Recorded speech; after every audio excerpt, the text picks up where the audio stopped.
देवियों और सज्जनों, अब वो समय आया जिसका आप सबको सुबह से इंतज़ार था, जब माईगव से जुड़े कुछ चुनिंदा लोगों की बातें प्रधानमंत्री जी के सामने रखी जाएंगी और माननीय प्रधानमंत्री जी उन बातों पर अपने विचार हमारे सबके सामने रखेंगे।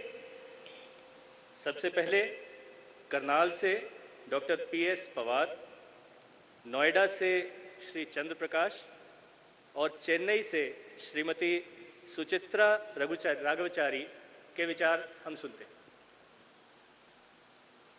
I am Dr. Pratap Singh Pawar from NBAGR Karnal. I am associated with my government as top volunteer since last 2 years. प्रधानमंत्री जी, मेरा सवाल है, गुड गवर्नेंस से आपका क्या अभिप्राय है? कुछ लोग कहते हैं कि गुड गवर्नेंस बैड पॉलिटिक्स है, और क्या आप गुड गवर्नेंस को रोजमर्रा की चर्चा का विषय बनाने में सफल हुए हैं? प्रधानमंत्री जी, मैं NTPC की सेवा से पिछले वर्ष रिटायर हुआ हूँ। मेरा एक प्रश्न है, यह गौरव का विषय है हम भारतीयों के लिए कि हमारे देश की अर्थव्यवस्था आज सबसे तेज़ी से विकसित हो रही अर्थव्यवस्था बन गई है। इसका भारत के आम आदमी के जनजीवन पर किस प्रकार का और कब तक प्रभाव दिखना शुरू होगा?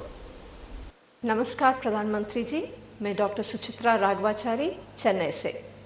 At the outset, sir, I would like to felicitate you for a fascinating 2 years of inspirational governance. I would also like to thank you, sir, for the opportunity that ordinary Indians like me have had in voicing our thoughts and in participating in the governance paradigm through the MyGov platform. I have been a regular contributor and the amazing journey has been truly gratifying. Sir, today I would like to ask you a question related to health. We often say health is wealth, but problems in health, in practice, are associated with and accompanied by problems in wealth too. How do we get past this issue? Thank you, sir. 3 अलग-अलग सवाल अलग-अलग तरीके से आए हैं। मैं सबसे पहले तो MyGov के साथ सक्रिय रूप से जुड़ने के लिए देशवासियों को और आप सबको हृदय से बहुत बहुत बधाई देता हूं, धन्यवाद करता हूं।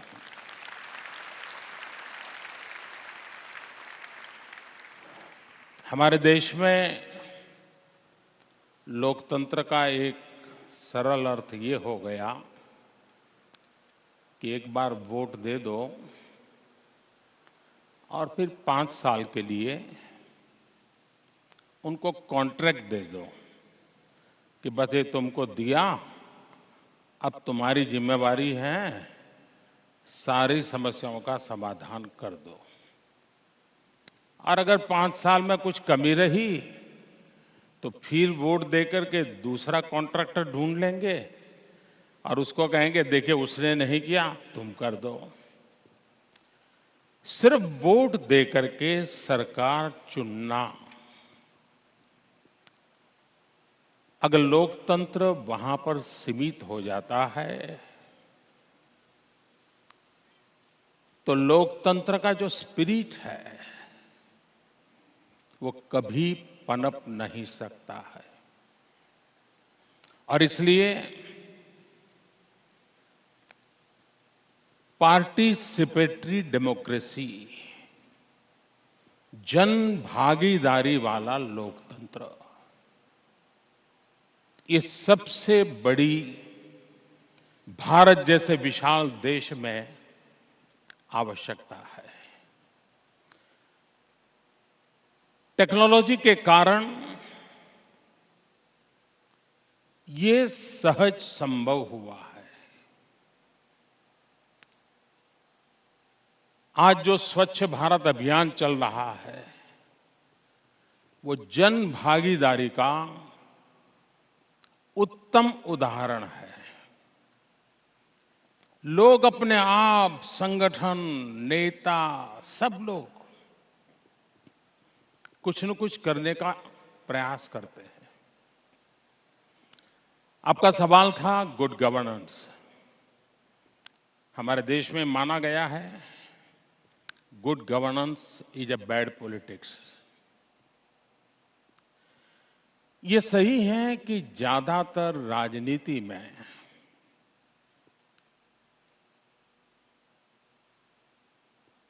चुनाव जीतने के बाद सरकारों का इस बात पर ध्यान रहता है कि वे अगला चुनाव कैसे जीते, और इसलिए उनकी योजनाओं की प्रायोरिटी उसी बात में रहती है कि भाई अपना जनाधार कैसे बढ़ाएं और अधिक वोट पाने के क्या रास्ते खोजें, और उसके कारण जिस उद्देश्य से कारवां चलता है वो कुछ ही कदमों पर जाकर के लुढ़क जाता है, और उसके कारण हमारे देश में good governance, establishment of institutions, checks and balance की व्यवस्था, हर स्टेज पर स्क्रूटिनी, रिस्पॉन्सिबिलिटी विथ अकाउंटेबिलिटी, इन चीजों के प्रति उदासीनता प्रवेश कर गई। देश में बदलाव लाने के लिए जितना महात्म्य नीतियों का है, निर्णयों का है, उतना ही महात्म्य लास्ट माइल डिलीवरी का है। आपने जो सोचा, समझा, निर्णय किया, धन लगाया, अगर उसके लाभार्थी तक वो पहुंचता नहीं है, आपने जो योजना बनाई वो योजना का अगर लाभ नहीं मिलता है, कुछ दिनों के लिए तो वाहवाही हो जाती है कि सरकार ने अच्छा निर्णय किया, एडिटोरियल भी लिखे जाएंगे, हेडलाइन न्यूज भी बन जाएगी, लेकिन अगर हम गुड गवर्नेंस पर बल नहीं देंगे तो सामान्य मानवी के जीवन में बदलाव नहीं आएगा। मान लीजिए सरकारी खजाने से पैसे खर्च करके एक बहुत बढ़िया अस्पताल बन गया, बहुत बढ़िया इमारत बन गई, उत्तम से उत्तम संसाधन वहां लगाए गए, साधन लाए गए, टेक्नोलॉजी लाई गई, लेकिन वहां जो मरीज आता है, अगर उस मरीज को इसका लाभ नहीं मिलता है, एक कमरे से दूसरे कमरे उसको भटकना पड़ रहा है, इमरजेंसी का पेशेंट आया है, कोई देखने वाला नहीं है, तो इतना डेवलपमेंट होने के बाद भी, इतना धन लगाने के बाद भी, इतना बढ़िया अस्पताल बनाने के बाद भी लैक ऑफ गुड गवर्नेंस, ये अरबों खरबों रुपया बेकार जाते हैं। और इसलिए डेवलपमेंट एंड गुड गवर्नेंस, इन दोनों का संतुलित संबंध रहना चाहिए, तभी जाकर के सामान्य मानवी को लाभ होता है। गुड गवर्नेंस हमारे देश में एक दुर्भाग्य है, कुछ ओपिनियन मेकर किसी पंचायत में कुछ हो जाए तो भी प्रधानमंत्री को पूछेंगे, नगर पंचायत में हो गया तो भी प्रधानमंत्री को पूछेंगे, जिला परिषद में हो गया तो भी प्रधानमंत्री का जवाब मांगेंगे। नगर पालिका में हो गया तो भी प्रधानमंत्री जवाब दे। महानगर पालिका में हो गया तो भी मत प्रधानमंत्री जवाब दे। राज्य में हो गया तो भी प्रधानमंत्री जवाब दे। पॉलिटिकली तो ये ठीक है, टीआरपी के लिए भी शायद ठीक होगा।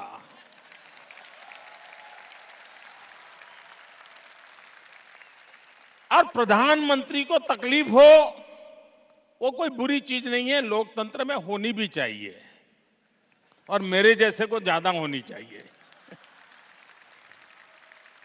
लेकिन उसका दुष्परिणाम ये होता है कि पंचायत अपनी जिम्मेवारी फील ही नहीं करता है।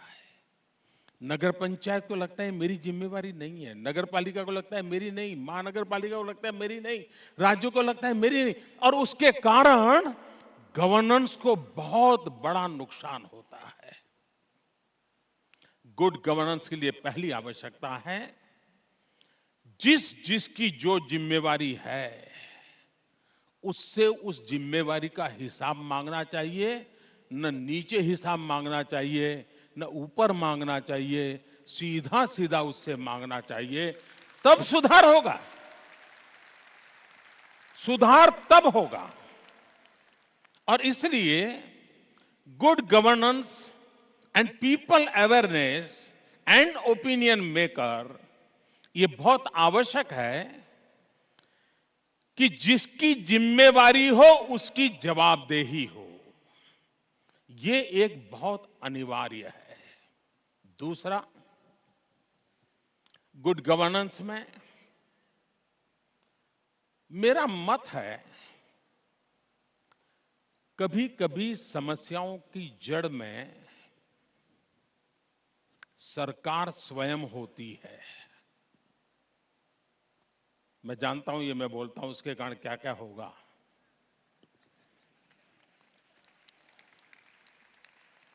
सरकार जितनी निकल जाए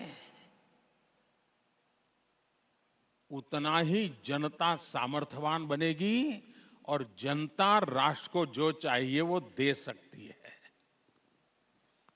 सरकार हर जगह पे आड़े आने की जरूरत नहीं है, लेकिन अंग्रेजों के जमाने से ये आदत बनी हुई है।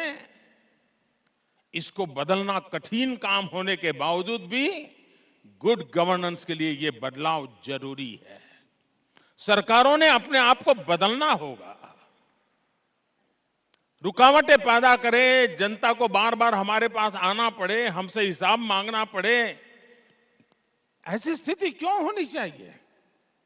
अब आप सिंपल सी बात है, आज जेरोक्स का जमाना हो, टेक्नोलॉजी आ गई, लेकिन उसके बावजूद भी हम सर्टिफिकेट अटैच करने के लिए उसको आग्रह करते थे, कॉर्पोरेटर का साइन ले आओ, एमएलए का साइन ले आओ, एमपी का साइन ले आओ, तहसीलदार का साइन ले आओ।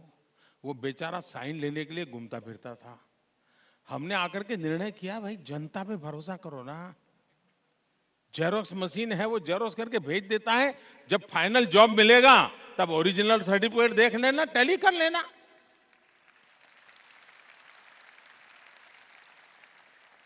गुड गवर्नेंस में प्रोसेस कम हो, सामान्य नागरिक को कोई भी चीज आसानी से पता चल जाए, ये हम सहज रूप से डेवलप करने के पक्ष के हैं। ये ठीक है कि भारत सरकार को तत्काल नागरिकों से संबंध उतनी मात्रा में नहीं आता है जितना राज्यों को आता है और जितना महानगर पालिकाओं को आता है। लेकिन फिर भी अभी हमने एक ईज ऑफ डूइंग बिजनेस का अभियान चलाया, राज्यों के बीच कंपटीशन की, कि सारे लाइसेंस के चक्र को थोड़ा कम करो भाई। सेंसिटाइज किया, उनको समझाया, और मुझे खुशी है कि देश के कई राज्य जिनको कभी हम डेवलप स्टेट नहीं मानते हैं, उन्होंने इनिशिएटिव लिया, अच्छे राज्यों ने इनिशिएटिव लिया और कई प्रोसेस को छोटा कर दिया, सिंपल कर दिया और टेक्नोलॉजी बेस्ड कर दिया। गुड गवर्नेंस का अनुभव होने लगा। सामान्य मानवीय की आवश्यकता है। अभी जैसे हमने इनाम नाम की योजना बनाई है, ई मंडी, आज किसान को कितने रुपये में माल बेचना चाहिए वो कोई और तय करता था। आज टेक्नोलॉजी एंड गुड गवर्नेंस के माध्यम से किसान खुद तय करेगा कि मुझे कहां बेचना है, कितने दाम से बेचना है, किसान का फायदा होगा। और इसलिए गुड गवर्नेंस की ये आवश्यकता है। दूसरा, लोकतंत्र में सबसे बड़ी अगर कोई महत्वपूर्ण एक ताकत मैं मानता हूं तो वो है ग्रीवेंस रिड्रेसल सिस्टम।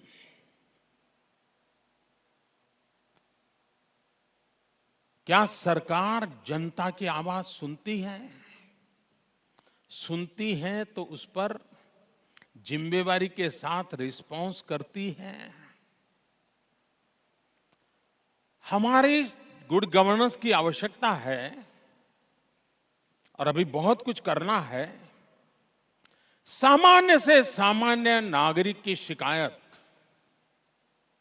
ये सुनने की उत्तम से उत्तम व्यवस्था होनी चाहिए और टाइम फ्रेम में, निर्धारित समय सीमा में उसको उसका रिस्पांस मिलना चाहिए। उसकी कठिनाइयां हैं तो उसमें से उसको बाहर निकालने के लिए सरकारी व्यवस्था ने उंगली पकड़ करके उसकी मदद करनी चाहिए, उसको चुप नहीं करना चाहिए।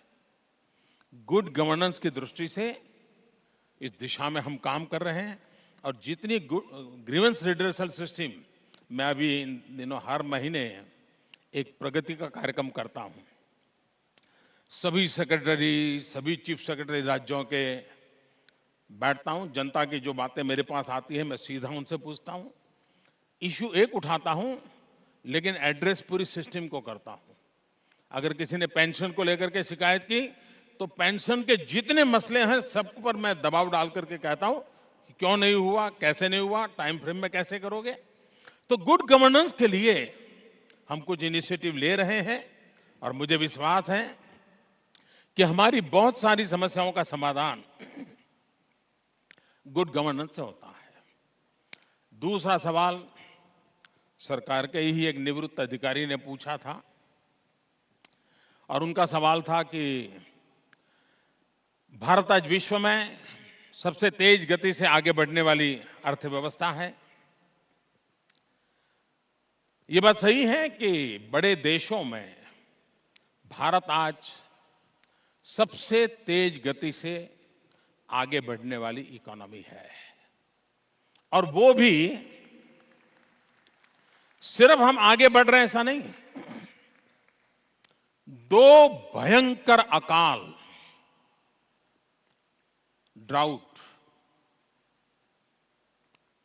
हमारा देश एग्रीकल्चर इकोनॉमी का बहुत बड़ा रोल है और उसमें अगर दो लगातार अकाल हो तो कितना बड़ा संकट होता है हम समझ सकते हैं।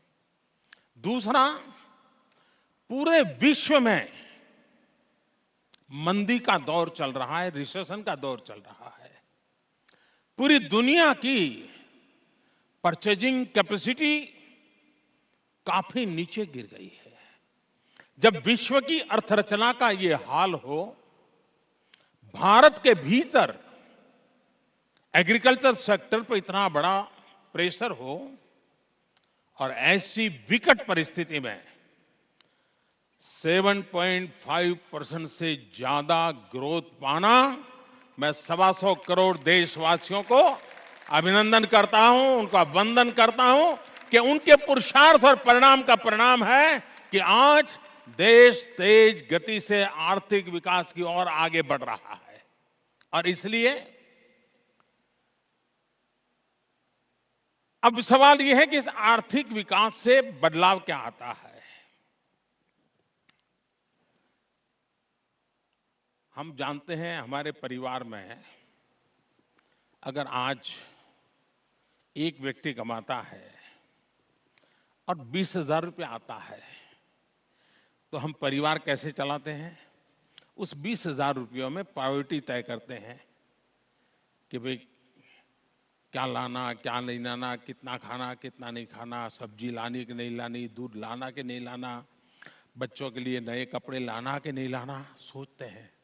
लेकिन परिवार में एक और व्यक्ति को कहीं रोजगार मिल जाए और 10,000 रुपया और इनकम आ जाए तो तुरंत हमारी इकोनॉमी का मैनेजमेंट बदल जाता है। जैसा परिवार का है वैसा ही देश का है। अगर देश के खजाने में ज्यादा पैसा है तो ज्यादा विकास के काम होते हैं, ज्यादा विकास के काम होते हैं तो ज्यादा लोगों को रोजगार मिलता है।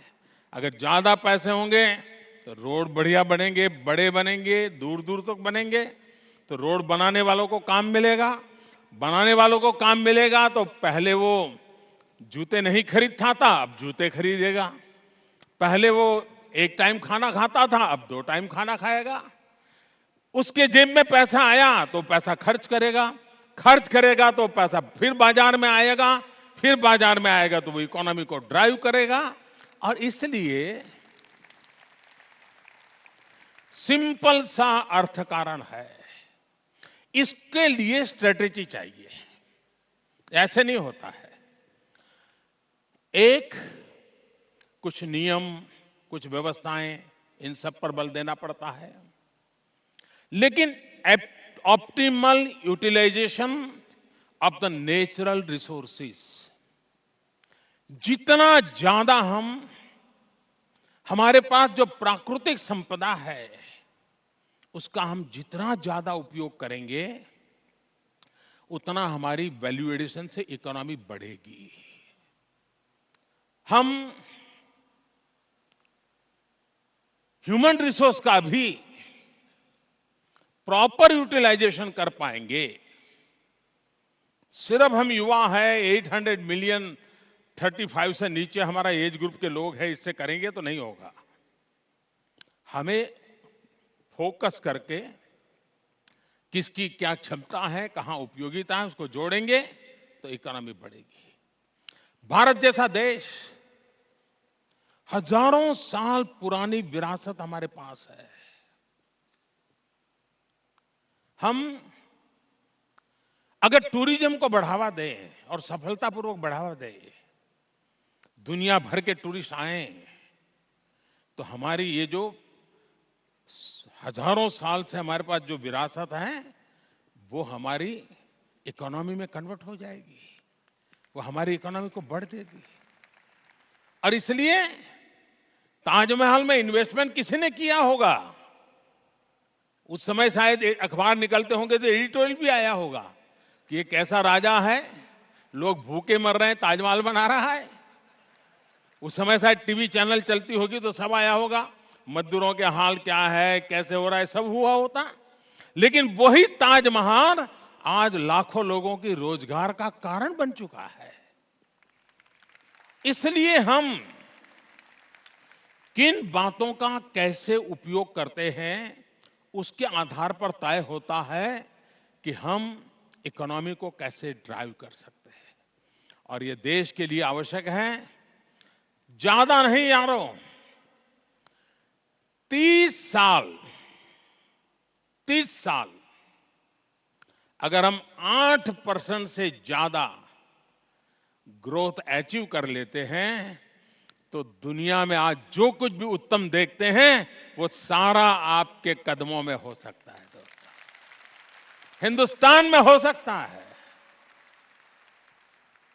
और इसलिए हम सबका लक्ष्य रहना चाहिए, किसान है तो भी अगर 2 एकड़ भूमि है तो है, 2 की 2.5 शायद नहीं होगी, लेकिन 2 एकड़ भूमि में मैं ज्यादा उत्पादन कैसे करूं उस पर अगर मैं बल देता हूं, मैं ग्रोथ को ताकत देता हूं। हम कितना ज्यादा, दूसरा भारत के जो मैन्युफैक्चरर्स हैं उन्होंने ग्लोबल मार्केट की ओर टारगेट करना चाहिए।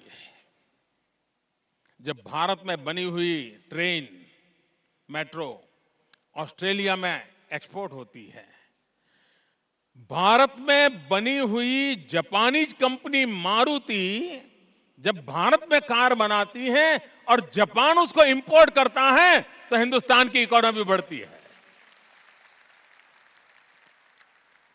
आज हम अरबों खरबों रुपयों का पेट्रोलियम प्रोडक्ट बाहर से लाते हैं।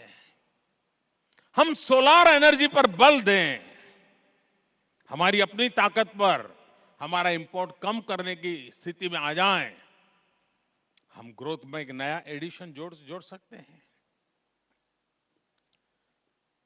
डिफेंस, अरबों खरबों रुपयों का डिफेंस इक्विपमेंट हमको बाहर से लाना पड़ता है। भारत के नौजवानों के पास टैलेंट है। अगर हम डिफेंस इक्विपमेंट मैन्युफैक्चरिंग के लिए टेक्नोलॉजी ट्रांसफर करेंगे, एफडीआई लाएंगे, लेकिन बनाएंगे यहां, नौजवान को रोजगार भी मिलेगा और हमें इंपोर्ट की जरूरत नहीं पड़ेगी, भारत अपने आप पर सुरक्षित होगा। तो हमारा आर्थिक विकास तेज गति से हो, कांस्टेंट हो, उतार चढ़ाव नहीं आना चाहिए। अगर ये हम करने में सफल हो गए, 30 साल में आज जो भी दुनिया में उत्तम से उत्तम देखते हैं वो सब आपकी आंखों के सामने हिंदुस्तान की धरती पर होगा, ये मेरा विश्वास है। एक तीसरा सवाल था मैडम का हेल्थ सेक्टर के संबंध में। उनकी चिंता बहुत स्वाभाविक है। हम लोग बचपन से सुनते आए हैं हेल्थ इज वेल्थ, लेकिन हमने देखा है कि जब खाने के टेबल पर बैठते हैं, एक दूसरे को खाने के लिए आग्रह करते हैं और डाइटिंग की चर्चा करते हैं। ये अक्सर आपने देखा होगा। ये हेल्थ का भी ऐसा ही है। हर कोई व्यक्ति दूसरे को सलाह देता है, लेकिन खुद पालन करने से कतराता है। वो दूसरे का कहेगा 40 प्लस हो गए ना, हर साल रेगुलर मेडिकल चेकअप करवाओ। फिर आपको पूछो आपकी क्या उम्र है, मेरी 47। आपने कितनी बार कहा? नहीं, मैंने नहीं करवाया। तो ये, लेकिन ये बात सही है। क्या कारण है कि हमारे देश में एक जमाना था कि गांव में एक वैद्यराज हुआ करता था और पूरा गांव स्वस्थ रहता था। आज आंखों का डॉक्टर अलग है, कान का डॉक्टर अलग है, पैर का डॉक्टर अलग है, हाथ का डॉक्टर अलग है, दिमाग का डॉक्टर अलग है, लेकिन बीमारी बढ़ रही है।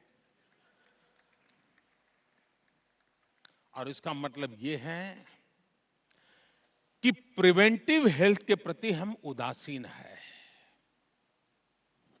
प्रिवेंटिव हेल्थ केयर पर हमें बल देना चाहिए। डॉक्टर की जरूरत ही ना पड़े, उस पर हम बल दें। अगर हम पीने का शुद्ध पानी ये अगर हम पहुंचाने में सफल होते हैं, और जो एक सामान्य मानवी का हक है, मैं जानता हूं काम बड़ा कठिन है, लेकिन किसी ने तो सोचना चाहिए। बीमारियों की काफी कठिनाइयां वहीं से दूर होना शुरू हो जाएगी। ये जो मैं स्वच्छता अभियान के पीछे लगा हूं, स्वच्छता अभियान एक प्रकार से बीमारी के खिलाफ लड़ाई है और गरीब को मदद करने का सबसे बड़ा उपक्रम है। अगर एक गरीब परिवार में बीमारी आती है तो वर्ल्ड बैंक का कहना है कि एवरेज 7,000 रुपया उस गरीब परिवार का बीमारी को लेकर के खर्च होता है। अगर वो परिवार स्वस्थ रहें, सिर्फ दवाई नहीं, एक ऑटो रिक्शा वाला बीमार हो जाता है तो 3 दिन ऑटो रिक्शा बंद हो जाती है और 3 दिन बेचारा पूरा परिवार भूखा रहता है। और इसलिए जब हम हेल्थ की चर्चा करें, तब सामान्य मानवी की जिंदगी में हम क्या कर सकते हैं, उस पर अगर हम बल देंगे तो हम वाकई हेल्थ सेक्टर में बहुत बड़ा मदद। प्रिवेंटिव हेल्थ केयर पर बल देना पड़ेगा, चाहे वो स्वच्छता का विषय हो, योगा हो, एक्सरसाइज हो, खान पान की आदतें हो। दूसरा, एफोर्डेबल हेल्थ केयर। आज आप देखिए हिंदुस्तान में किडनी को लेकर के समस्या इतनी तेजी से बढ़ रही है कि हम सैकड़ों की तादाद में डायलिसिस सेंटर खोल दें तो भी कहना कठिन है कि वो क्यों बंद होगा कि नहीं होगा। पिछली बार बजट में हमने घोषित किया है पब्लिक प्राइवेट पार्टनरशिप के मॉडल पे सरकारी अस्पतालों में कमरा दे देंगे, आप आइए इन्वेस्टमेंट कीजिए, डायलिसिस सेंटर चलाइए। सामान्य मानवी कहां जाएगा? और ये बीमारियां कोई अमीरों को होती है ऐसा नहीं है, सामान्य मानवी को होती है। उनके लिए हम कैसे काम करें? हमारे देश में अरबों खरबों रुपयों की एडवर्टाइजिंग होती है टीकाकरण के लिए। टीकाकरण के लिए सरकार खर्चा करती है। बजट कम है? नहीं है। अफसर काम करते हैं। माँ बाप को जागरूक करने के लिए प्रयास होता है। टीवी पर एडवर्टाइजमेंट, अखबारों में एडवर्टाइजमेंट देते हैं। उसके बावजूद भी लाखों की तादाद में वो बच्चे पाए गए जिन्होंने टीकाकरण नहीं करवाया था। अब हम जानते हैं टीकाकरण बच्चों के स्वास्थ्य के लिए और भविष्य के लिए बहुत ही प्रूवन व्यवस्था है, लेकिन उदासीनता है। बहुत उच्च परिवार के लोग, कभी उनको शर्मिंदगी महसूस होती है कि ऐसी लाइन में हम क्यों खड़े रहे, इसलिए उनका रह जाता है। और गरीब परिवार, अरे भाई आज तो रोजगार कमाने जाता है, देखेंगे अगली बार करवा लेंगे।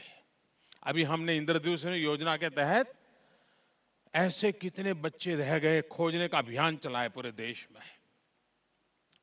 और लाखों की तादाद में ऐसे बच्चे पाए गए कि सरकार की सारी सुविधाएं होने के बावजूद भी उन्होंने इसका फायदा नहीं लिया। अब घर घर जाकर के टीकाकरण का काम चल रहा है। हेल्थ विभाग बहुत तेजी से इसको काम को कर रहा है। हेल्थ सेक्टर में हम एक इंश्योरेंस की ओर आगे बढ़ रहे हैं। कुछ ही दिनों में शायद उसको हम फाइनलाइज करेंगे। बजट में हमने उसका उल्लेख किया था ताकि हमारे देश का गरीब से गरीब व्यक्ति हेल्थ के संबंध में सिर्फ हेल्थ इंश्योरेंस नहीं, हेल्थ एश्योरेंस पर बल दिया जाए। उस दिशा में हम काम कर रहे हैं और उसका लाभ होगा ऐसा मुझे लगता है। अगले प्रश्न शालीन चिकारा गुड़गांव से, निर्मल जोशी मध्य प्रदेश से और पूर्णा मेहता मुंबई से। नमस्कार सर, मेरा नाम शालीन चिकारा है और मैं बागपत ज़िले की बड़ौद तहसील का रहने वाला हूँ। मेरी company young entrepreneur programme Bharat के युवाओं में एंटरप्रेन्योरशिप को बढ़ावा देने का काम करती है। एक किसान का बेटा होने के कारण मैं मौसम की अनियमितताओं से अवगत हूँ। पिछले 2 साल भारत में गंभीर सूखा पड़ा, पर इस साल सौभाग्यवश बारिश अच्छी हुई है। मौसम की इन अनियमितताओं से किसान कैसे कम से कम हानि हो और कैसे किसान की ज़िंदगी बेहतर हो सके, उसके लिए हमारी सरकार ने क्या कदम उठाए हैं। मेरा दूसरा प्रश्न यह है कि भारत में किसान का बेटा किसान विवशतावश ज़्यादा किसान बनता है और अपनी इच्छा से कम बार किसान बनता है। क्या हम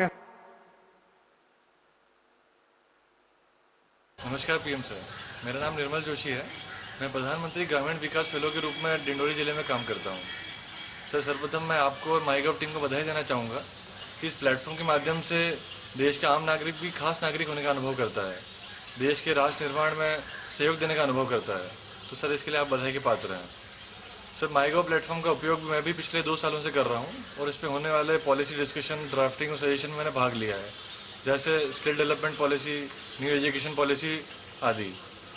सर, आदिवासी और ग्रामीण परिवेश के निकट होने पर और यहाँ रहने पर मैं इसी संदर्भ में आपसे एक सवाल पूछना चाहूँगा कि the government is talking about smart cities, but what about smart villages? As we can see, there is a great divide between urban and rural areas. So basically, I want to understand that what is your vision about rural India? Hi, my name is Poorna Mehta and I'm 23 years old. I am a computer graduate and I have been a registered member of mygov.com since its initial launch. I think it's a great initiative by the government to keep its citizens informed and aware about the various social reforms that the government is trying to bring in. Tomorrow is declared as a National Handloom Day by the government to popularize the handloom sector. Even a recent campaign of the Textile Ministry has generated quite some curiosity around the handlooms. Do you think this has percolated down to the ground? What role do you see of areas like Khadi in the social and economic empowerment of the country?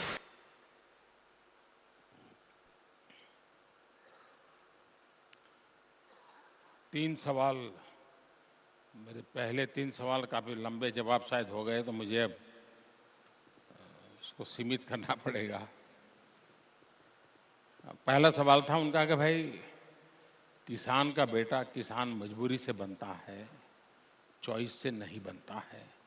हम ऐसा क्या करें कि किसान का बेटा भी किसानी के लिए गर्व के साथ जुड़े। मेरा इसमें अनुभव कुछ अलग है। मैं एक नौजवान को मिला था, वो विदेश में पढ़ लिख करके आया था।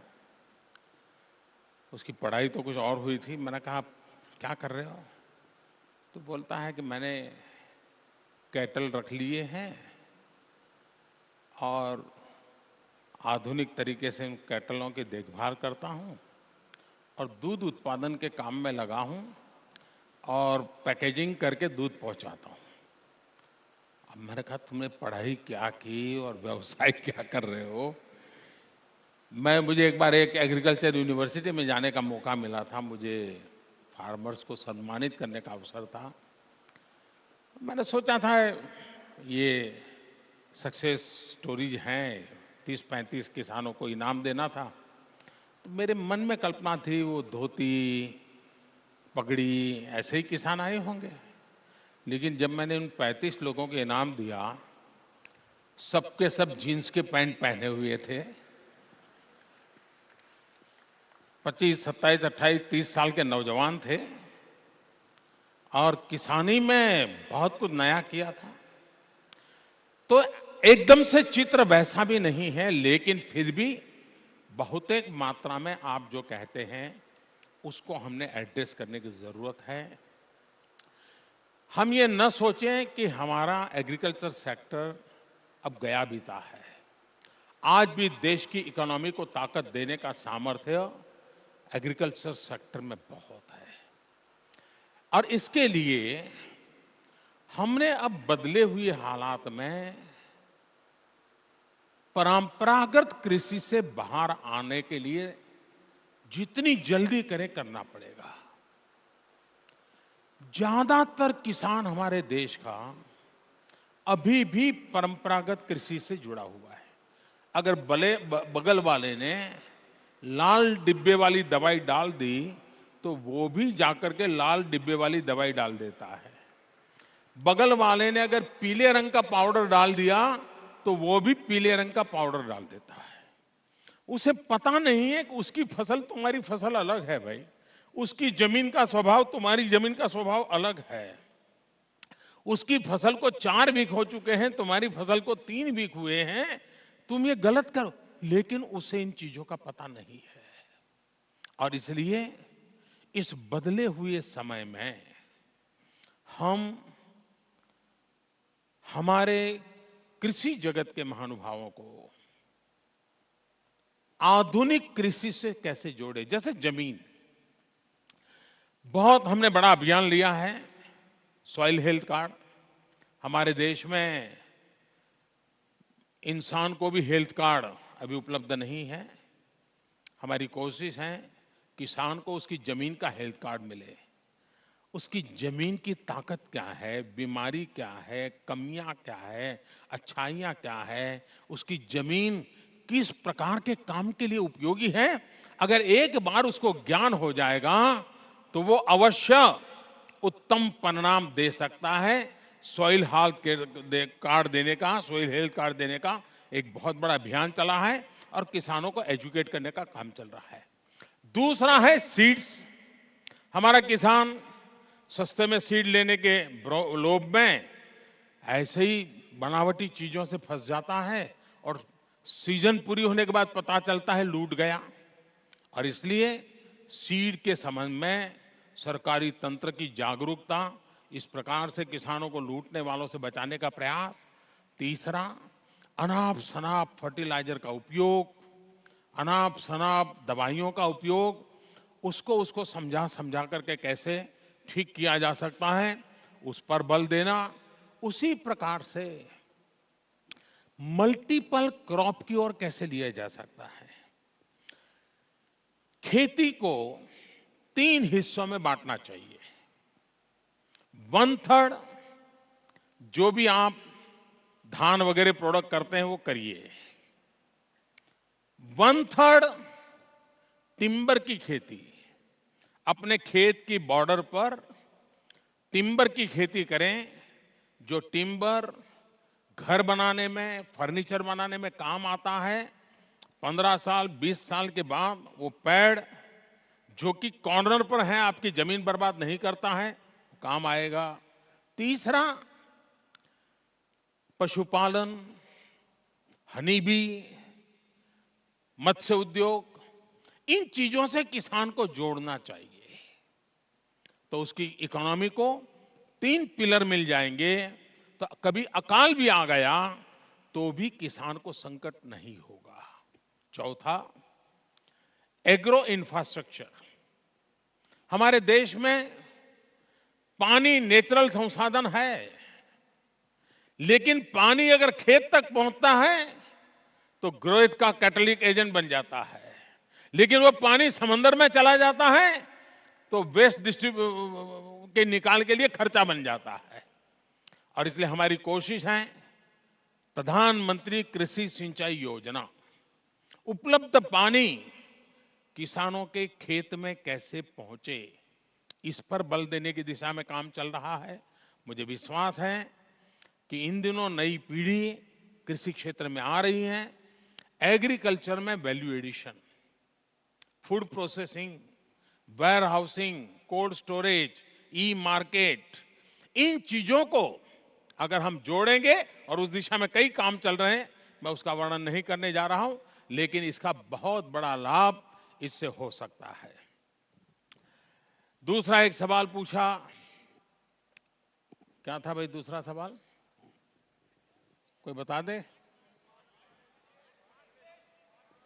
की विजन सर, ग्रामीण विकास की विजन, ग्रामीण विकास के लिए vision sir, smart cities, smart villages. हाँ। Smart city, smart village. हमारे देश में शब्दों की राजनीति करने वालों की कमी नहीं है। आप स्मार्ट सिटी कहोगे तो कहेगा स्मार्ट विलेज क्यों नहीं कर रहे हो, स्मार्ट विलेज करोगे तो कहेगा स्मार्ट सिटी क्यों नहीं कर रहे हो। हर चीज में से राजनीति खोजना, राजनीति करना, राजनीति जोड़ना, ये भारत में व्यापक है। लेकिन मैं बताना चाहता हूं, स्मार्ट सिटी का अलग कंसेप्ट है। लेकिन क्या गांव की स्थिति बदलनी चाहिए? आज भी हिंदुस्तान में बहुत एक जनसंख्या गांवों में रहती है। जो सुविधाएं शहर को उपलब्ध है, वो सुविधाएं गांव को मिलनी चाहिए। और इसलिए हमने एक रर्बन मिशन लिया है।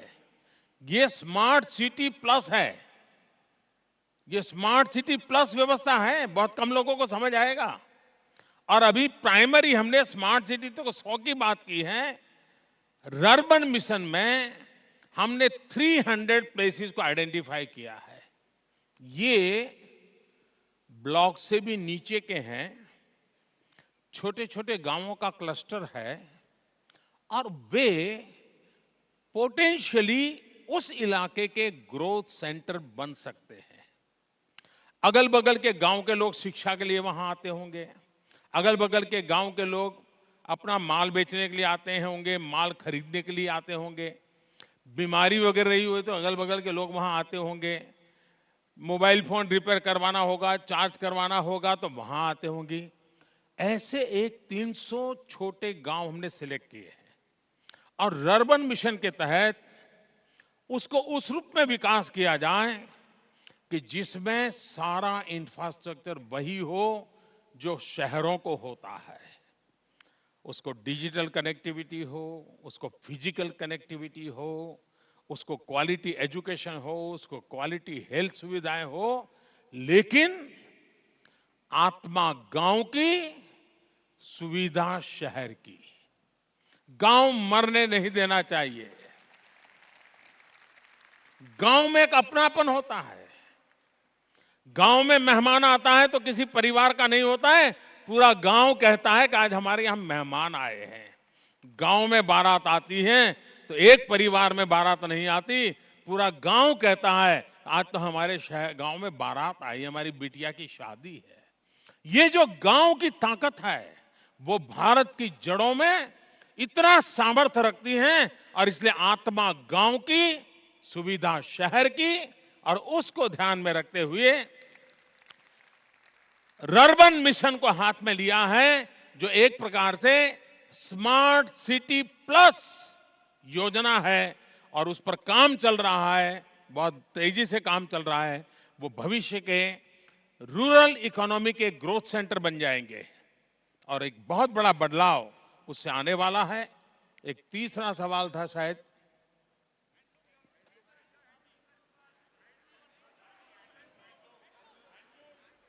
Hi, my name is Poona Mehta.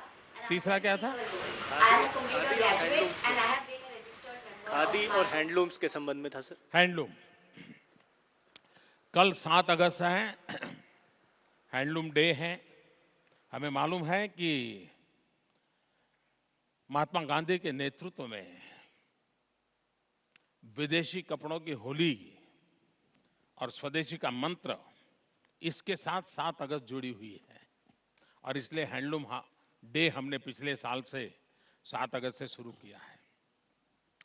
हमारे देश में गरीब से गरीब लोगों को रोजगार देने की ताकत एग्रीकल्चर के बाद किसी एक सेक्टर में है तो वो है टेक्सटाइल, हैंडलूम, खादी, वीविंग। ये जो काम है उसकी सबसे बड़ी ताकत है। 125 करोड़ देशवासी तय कर लें कि मैं जो कपड़ों के पीछे खर्च करता हूं उसमें से ज्यादा नहीं 5% मैं इन प्रोडक्ट पे लगा दूंगा। मैं आपको विश्वास दिलाता हूं, इन सामान्य गरीब लोग जो हाथ से काम करता है उसकी इकोनॉमी में आसमान जमीन का परिवर्तन आ जाएगा। मैं हर एक को कहता हूं 2 अक्टूबर को कुछ न कुछ खादी का खरीदिए, और वो महीने भर कमीशन भी देते हैं। जरूरी नहीं है कि आप खादीधारी बने, एक आध चीज खादी की तो घर में रख सकते हैं, जेब में रख सकते हैं। आप देखिए गरीब आदमी को मदद होगी। हैंडलूम अपने आप में आज उसने फैशन की जगह ली है। एक जमाना था जब खादी आजादी की लड़ाई का एक सिंबल था, तब मंत्र था खादी फॉर नेशन। आज khadi for nation, khadi for fashion. ये अगर हम मूड बनाते हैं तो हैंडलूम के विकास के लिए बहुत संभावना है। उसमें टेक्नोलॉजी का अपग्रेडेशन भी चल रहा है, उसमें फैशन डिजाइनर भी अब आ रहे हैं, और दूसरा ग्लोबली जो होलिस्टिक हेल्थ केयर की तरफ लोग झुकाव रखते हैं उनका हैंडलूम और खादी की चीजों पर आकर्षण बढ़ रहा है। हम जो टेक्नोलॉजी से जुड़े हुए नौजवान यहाँ बैठे हैं, हम ई प्लेटफॉर्म का ग्लोबल मार्केटिंग करके हमारे इन गरीब लोगों की चीजों को दुनिया में बेचने का एक बहुत बड़ा अभियान चला सकते हैं। और मैंने देखा कि आज आपने एक मर्चेंटाइल एक्टिविटी को भी यहाँ से लॉन्च करवाया है मेरे हाथ से, लेकिन मुझे खुशी हुई कि बाद में आपने कहा कि ये प्रॉफिट गंगा सफाई में जाएगा, तो मेरा डर कम हो गया। वरना होता कि ये मोदी अब बिजनेस करने लग गया है। लेकिन एक अच्छा इनिशिएटिव है। हम हैंडलूम को पॉपुलर करें, हमारे गरीब बुनकर जो इतनी मेहनत करते हैं उनके लिए हम सुविधा करें। आप देखिए, देखते ही देखते ग्रामीण इकोनॉमी में बदलाव आ जाएगा।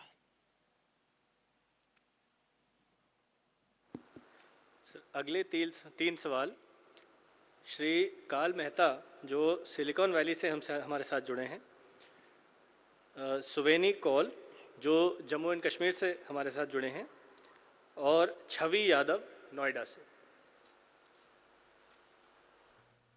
Honorable Prime Minister Shri Modi ji, my name is Kal Mehta. I'm a founder of a technology nonprofit called Code for India here in Silicon Valley, and also a technology entrepreneur. I have twofold questions, but before I get to my questions, I do want to congratulate you and your team for this MyGov platform, which is a wonderful initiative and super helpful for us overseas diaspora to connect directly with you and your government. And I'm sure it is super helpful for people all over the country. So congratulations once again. My first question is about how do you manage to travel for such long distances for 21 hours straight from Mexico to New Delhi, and then be ready for a meeting for several hours and continue to work around the clock? How do you manage this very punishing and crazy schedule? I'm probably 25 years younger than you, but I can imagine how I would be able to do this. So it's very inspiring, and I'd love to learn from that. My second question is, how would you describe your foreign policy? Would you say it is aggressive? Is it passively aggressive? Is it proactive, or is it reactionary? I'll appreciate your answers for both the questions. नमस्कार मोदी जी, मेरा नाम सुवेनी कौल है। मैं जम्मू कश्मीर राज्य से हूँ और Zurich Switzerland में रहती हूँ। अपना प्रश्न पूछने से पहले सभी भारतीयों के साथ टेक्नोलॉजी के माध्यम से जुड़ने के लिए आपका बहुत बहुत धन्यवाद। मेरा प्रश्न पर्यटन से संबंधित है। पर्यटन के विषय में आपने बहुत बार बहुत विस्तार से उल्लेख किया है। आपकी सरकार ने नमामि गंगे और स्वच्छ भारत जैसे प्रोग्राम्स लॉन्च किए हैं। मेरा प्रश्न है कि 2019 में जब आपकी सरकार का पहला कार्यकाल पूरा होगा, क्या हमें क्षेत्र में एक क्रांति देखने को मिलेगी? क्या हमें ज़मीन पर कुछ ठोस परिणाम देखने को मिलेंगे? इससे जुड़ा और एक सवाल है कि भारत में रहने वाले भारतीय और देश के बाहर रहने वाले भारतीय पर्यटन को एक मिशन बनाकर उसमें अपना योगदान कैसे कर सकते हैं? इस बारे में आपके क्या विचार हैं? धन्यवाद। नमस्कार सर, मैं छवि यादव एक आर्किटेक्ट हूँ और नोएडा में रहती हूँ। सर, मैं माईगॉव तब से फॉलो कर रही हूँ जब से ये लॉन्च हुआ है, और मेरा सौभाग्य है कि इसके माध्यम से मैं आप तक अपनी बात पहुँचा पा रही हूँ। मेरा सवाल संगठन और वॉलंटियर के बारे में है। मेरे हिसाब से माईगॉव एक बहुत अच्छा प्लेटफॉर्म है हम सब वॉलंटियर्स के लिए, और क्योंकि आप स्वयं एक कार्यकर्ता रहे हैं, इसलिए मैं आपसे पूछना चाहती हूँ कि आपके अनुसार एक अच्छे वॉलंटियर या कार्यकर्ता में क्या क्वालिटीज़ होनी चाहिए। कृपया अपने कार्यकर्ता वाले दिनों के कुछ अनुभव हमारे साथ शेयर करें। इसके अलावा आपने अपने ऐप में भी वॉलंटियर्स के लिए बहुत स्कोप रखा हुआ है। इस ऐप का आपको आइडिया कैसे आया, और इससे आप क्या खुद इस्तेमाल करते हैं?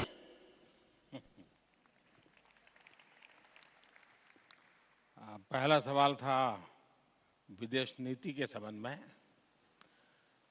विदेश नीति को ये सारे एग्रेसिव और प्रोग्रेसिव और प्रोएक्टिव इन शब्दों की ज़रूरत नहीं है। एक्चुअली विदेश नीति देश हित की नीति होती है।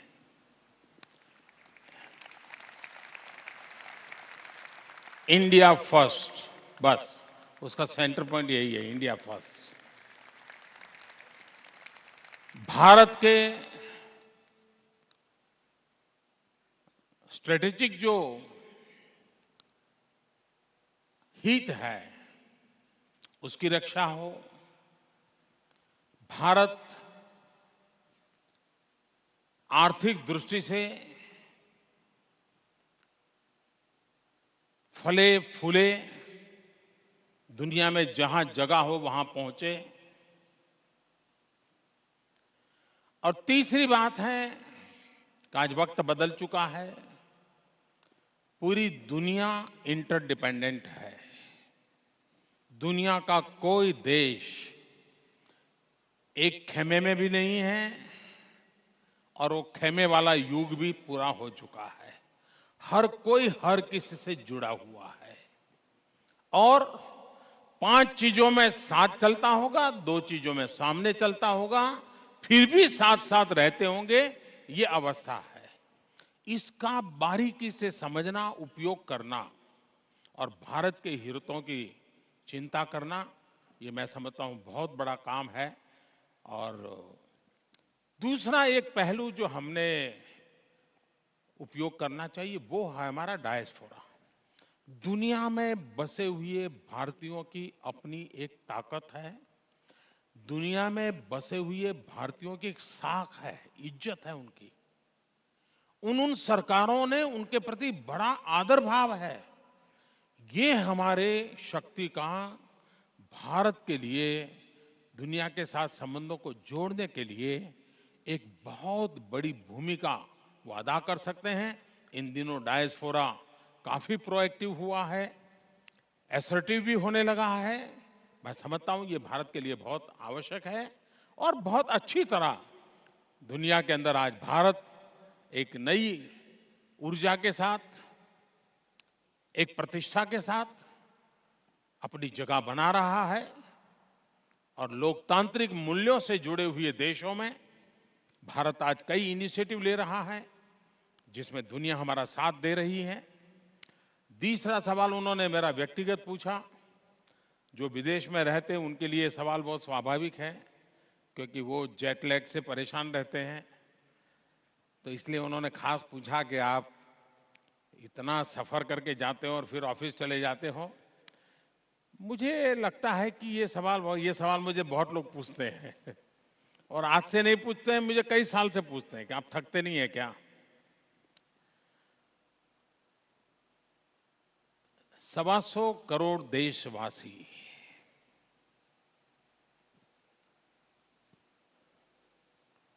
उनके सपने, उनकी स्थिति, मैं पूरे मन से उसे जुड़ा रहता हूं जी।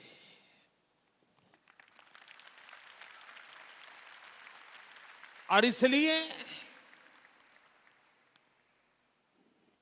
मुझे हमेशा लगता है कि मेरे पास जितना समय है, जितनी शक्ति है, उसे इसमें खपा दूं, खर्च कर दूं, अपने आप को आहूत कर दूं।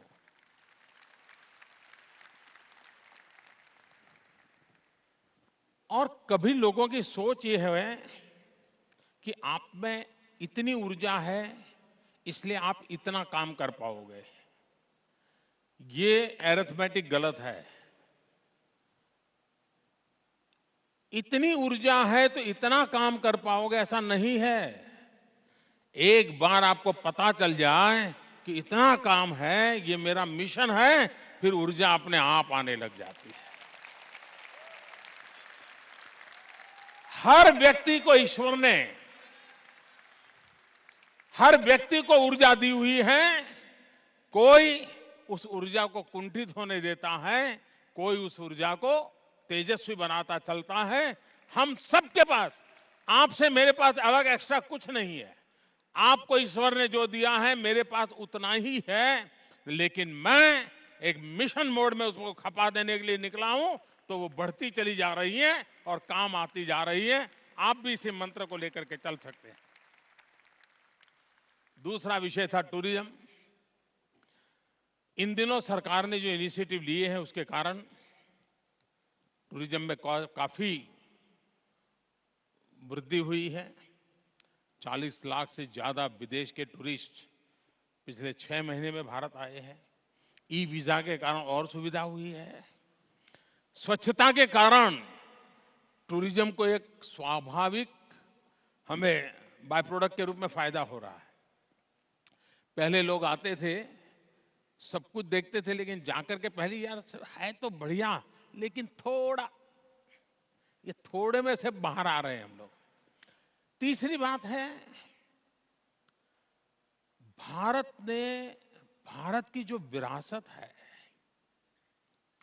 दुनिया को उसके लिए आकर्षित करना चाहिए।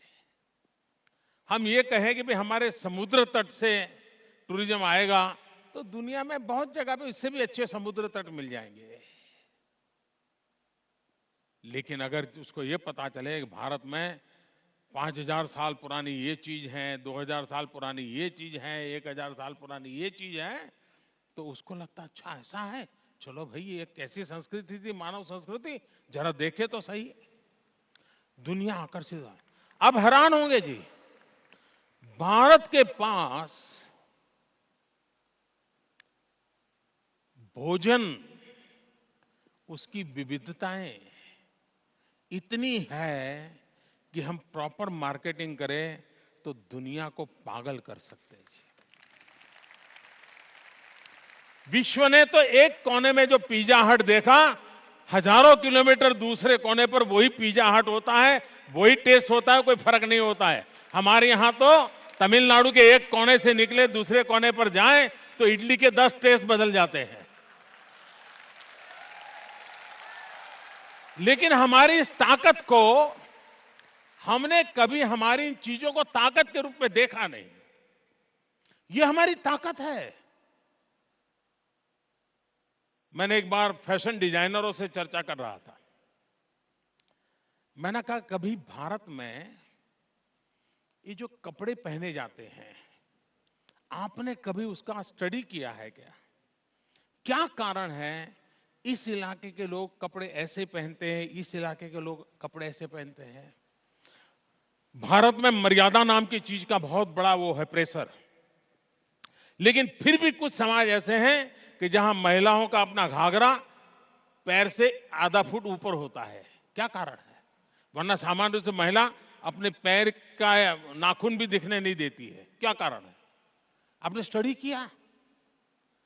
वो कहे नहीं, ऐसा नहीं स्टडी किया। मैंने कहा, यही तो है हिंदुस्तान की विशेषता। वो अगर पगड़ी पहनता है तो वहां का क्या वेदर था, क्या कारण था, पगड़ी क्यों ऐसे पहनने लगा? वो अगर शरीर पर ऐसा कपड़ा डालता था तो क्या कारण था?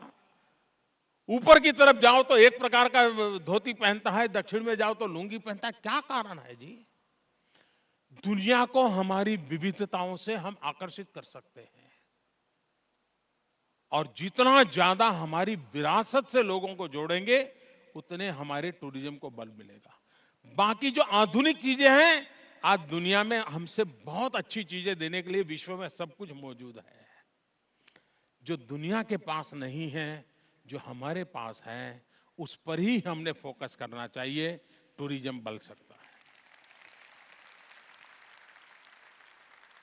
टूरिज्म स्वभाव से भी जुड़ा हुआ होता है।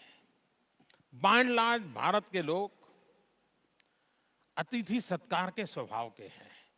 इसको हम जितना पनपाएंगे लाभ होगा।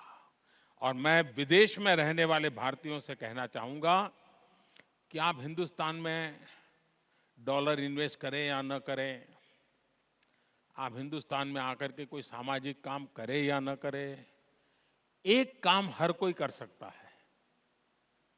विश्व में फैला हुआ भारतीय समाज एक काम आसानी से कर सकता है। वहां वो नौकरी पे जाता है, काम पे जाता है, तो उस देश के नागरिकों से उसका संबंध आता है। तय करें कि हर वर्ष 5 नॉन इंडियन फैमिली को भारत जाने के लिए समझाऊंगा, भेजूंगा, चिंता करूंगा। भारत सरकार का टूरिज्म डिपार्टमेंट से सैकड़ों गुना काम ये लोग कर सकते हैं जी। कोई मुश्किल काम नहीं है। हम टूरिज्म को बढ़ावा दे सकते हैं। तीसरा सवाल था छवि का। छवि ने पूछा कि वॉलेंटियरिज्म। देखिए, भारत में सामाजिक काम करना ये हमारे संस्कारों में, हमारी विरासत है। कोई भी संकट आया होगा तो आप देखते होंगे लोग पहुंच जाते हैं, कुछ न कुछ करते हैं। तो भारत में समाज सेवा ये कोई सिखानी नहीं पड़ती है, उसके कोई क्लास नहीं लेने पड़ते हैं, ये हमारे स्वभाव में होती है। समस्या ये है कि इन दिनों समाज सेवा के साथ मेरा क्या, ये जुड़ गया है।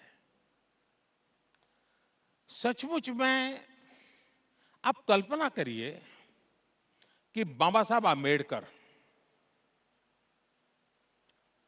शिक्षा दीक्षा पाकर के इतने बड़े व्यक्ति बने। भारत में दलित होने के कारण उनको बहुत सारे अपमान सहने पड़ते थे। विदेशों में उनके लिए मान, सम्मान, पद, प्रतिष्ठा, पदवी सब कुछ मौजूद था। लेकिन ये बाबा साहब अंबेडकर का सेवा भाव देखिए कि वो सारी अच्छाइयों को छोड़ करके यहां अपमानित होऊंगा, भले हो जाऊंगा, लेकिन जाकर के हिंदुस्तान में ही काम करूंगा। ये है प्रेरणा। और वो आए। महात्मा गांधी बैरिस्टर थे, छोड़ छाड़ करके आ गए। सरदार वल्लभ भाई पटेल बैरिस्टर थे, बहुत कुछ कमा धमा सकते थे, पढ़ाई की, छोड़ दिया, आ गए। वीर सावरकर बैरिस्टर थे, बहुत बड़ी संभावनाएं थी, छोड़ दिया, आ गए। अंडमान की जेलों में जिंदगी गुजार दी, जवानी खपा दी, आ गए। अनगिनत ऐसे लोग हैं जिन्होंने देश के लिए कुछ न कुछ छोड़ा है। स्वयं सेवी संगठन, सेवा भाव से हमारे भीतर एक स्पार्क होना चाहिए। हम कुछ नहीं कर सकते। हमारे रहने के नजदीक में कोई गवर्नमेंट स्कूल है, कभी आधा घंटा जाए तो सही, पूछे तो सही उन बच्चों को। धीरे धीरे आपका मन लगेगा, चलो भाई इन 10 बच्चों को मैं दम है, वो टीचर तो नहीं पढ़ाता, मैं पढ़ाऊंगा। आप स्वयं से संगठन हो गए। कोई बड़े संगठन की जरूरत नहीं होती है, बहुत बड़े डोनेशन की जरूरत नहीं होती है, बहुत बड़ी इंस्टीट्यूशन बनाने की जरूरत नहीं होती है। बस तय करे कि मुझे कुछ करना है। मैं कभी कभी ये जो गौरक्षा के नाम पर कुछ लोग अपनी दुकानें खोल करके बैठ गए हैं,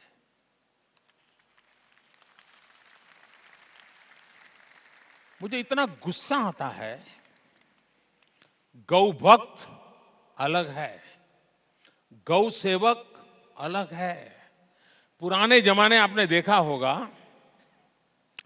कि बादशाह और राजाओं की लड़ाई होती थी, तो बादशाह क्या करते थे, अपनी लड़ाई की फौज के आगे गाय रखते थे। राजा को परेशानी होती थी कि लड़ाई में अगर हम शस्त्रों का वार करेंगे तो गाय मर जाएगी, तो पाप लगेगा, और इसी उलझन में वो हार जाते थे। और वो भी बड़ी चालाकी से गाय रखते हैं। मैंने देखा है कि कुछ लोग जो पूरी रात एंटी सोशल एक्टिविटी करते हैं, कुछ लोग, लेकिन दिन में गौरक्षक का चोला पहन लेते हैं।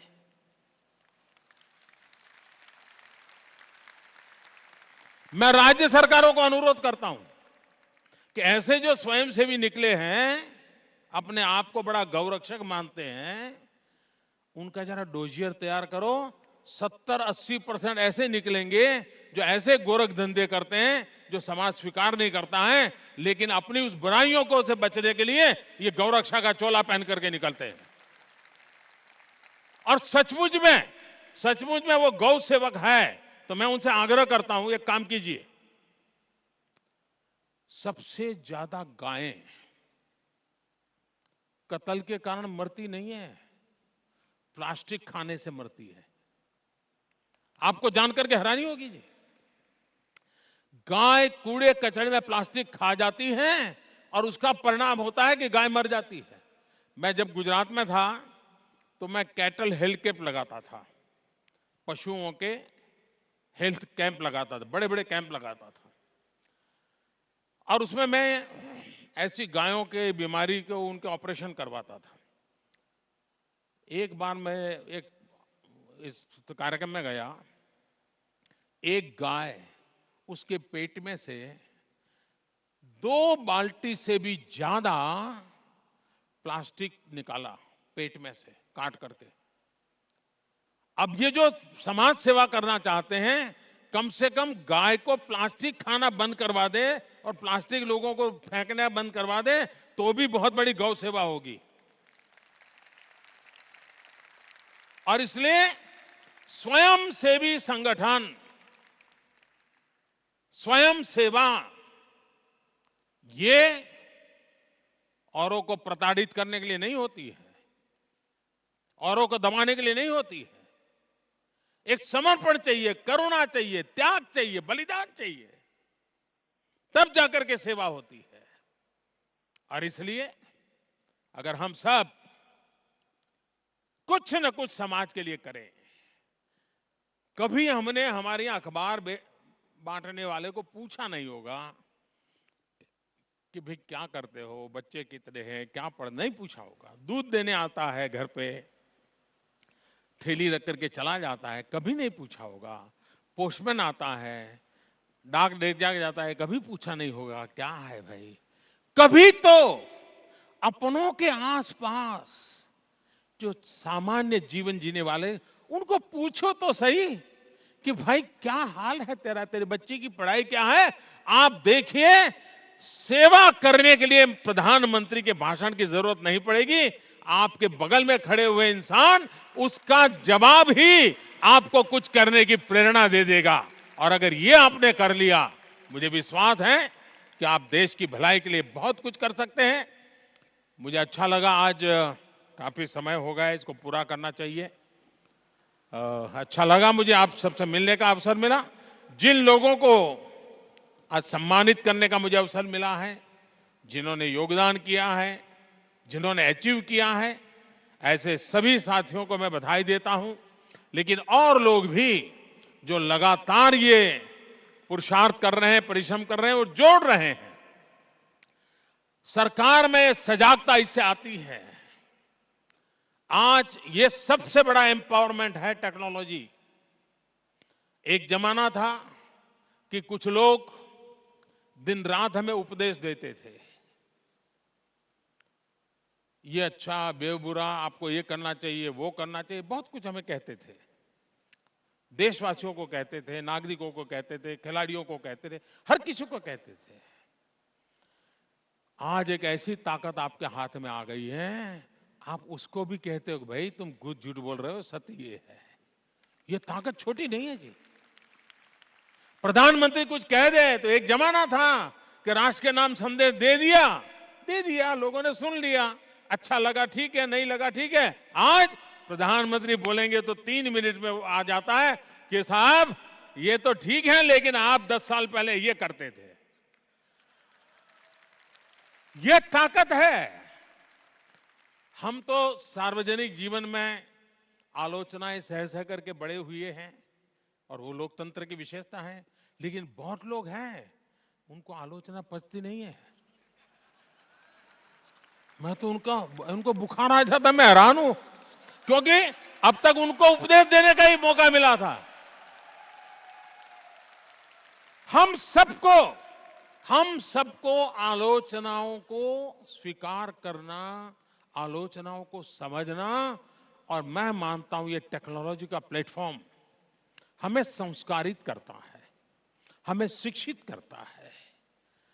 हम अपनी बुराइयों को किसी के माध्यम से आसानी से जान सकते हैं, वरना अगल बगल के मित्र भी संकोच करते हैं, यार कहूं कि नहीं कहूं, कहूं कि नहीं कहूं, बुरा लगता था। आज तो वो दे देता है, साहब मोदी जी बाकी ठीक है, लेकिन आपके जवाब बहुत लंबे थे, तो लिख देगा वो। उसको कोई संकोच नहीं है जी। वो ये भी कह देगा कि मोदी जी आपने ये कहा, लेकिन ये ठीक नहीं, इसके बजाय अच्छी बात है। यही एम्पावरमेंट है।